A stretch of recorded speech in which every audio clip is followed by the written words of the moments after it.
America ने केवल 4 दिनों में चांद की सतह पर कदम रख दिया था। वहीं रूस ने भी चांद पर पहुंचने में इतना ही समय लिया था। लेकिन भारत का चंद्रयान 3 1 महीने से भी ज्यादा समय में चांद की सतह पर पहुंचेगा। आखिर एक ही दूरी को तय करने में इतना समय का अंतर क्यों? आखिर चंद्रयान 3 चांद पर पहुंचने में इतना अधिक समय क्यों ले रहा है? आज के वीडियो में हम इसे बहुत ही डिटेल में जानेंगे, तो बस बने रहिए वीडियो के अंत तक। 5 4 3 2 1 काउंटडाउन शुरू हो चुका है। चंद्रयान 3 बस अब चांद की सैर पर निकलने ही वाला है। सारी तैयारियां पूरी हो चुकी हैं। अब बस चंद्रयान 3 की सफलतापूर्वक चांद की सतह पर सॉफ्ट लैंडिंग का इंतजार है। लेकिन ये इंतजार 1-2 दिन का नहीं बल्कि 1 महीने से भी ज्यादा का है, क्योंकि चंद्रयान 3 42 दिनों के लंबे सफर के बाद चांद की सतह पर उतरेगा।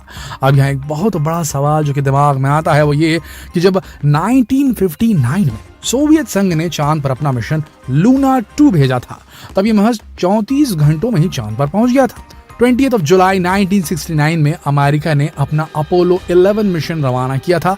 ये पहला मौका था जब इंसान चांद पर उतरा था। इस मिशन को चांद पर पहुंचने में 4 दिन 6 घंटे और 45 मिनट का वक्त लगा था।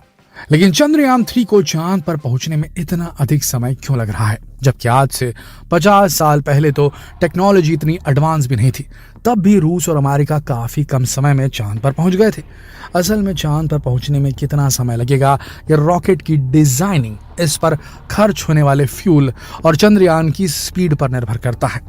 अंतरिक्ष में लंबी दूरी को कवर करने के लिए हाई स्पीड और सीधे प्रक्षेप पथ, यानी कि जिस रास्ते पर यान सफर करता है, उसकी आवश्यकता होती है।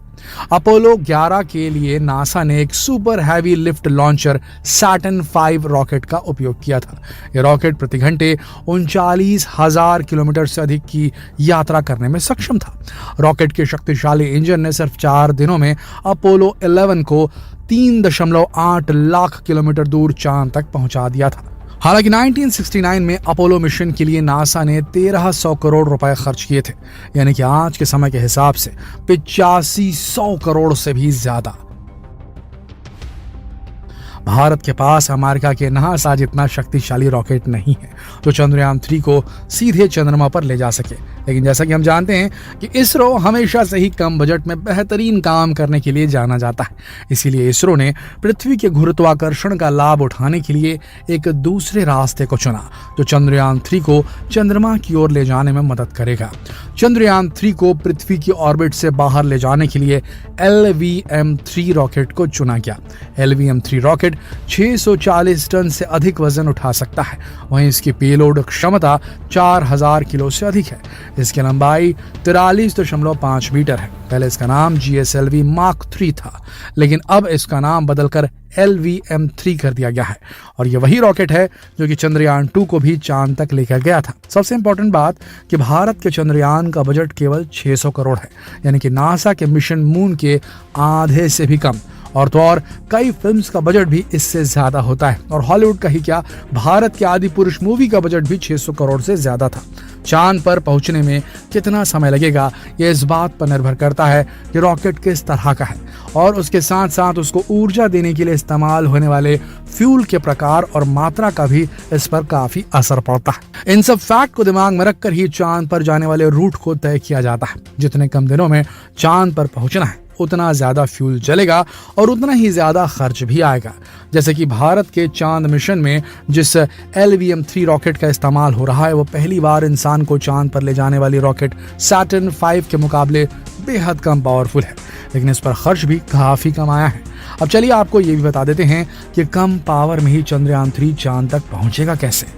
कम शक्तिशाली और छोटे रॉकेट चांद तक पहुंचने के लिए चांद और पृथ्वी दोनों के गुरुत्वाकर्षणीय खिंचाव का इस्तेमाल करते हैं।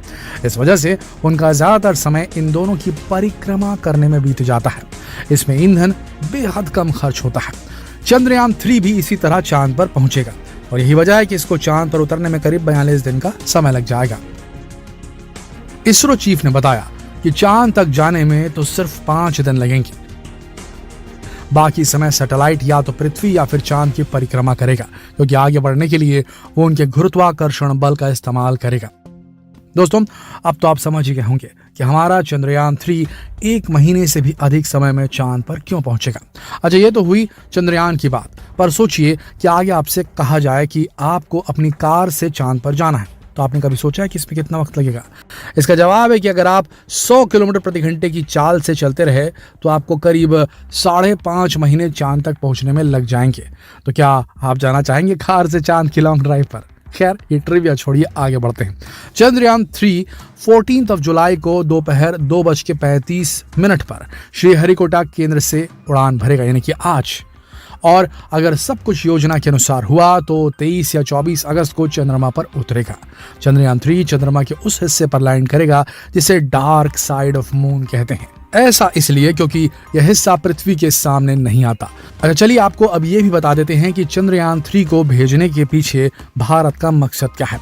इस मिशन का सबसे पहला मकसद चंद्रमा की सतह पर सुरक्षित और सॉफ्ट लैंडिंग करना है, ताकि हम दुनिया में अपने आप को साबित कर सके।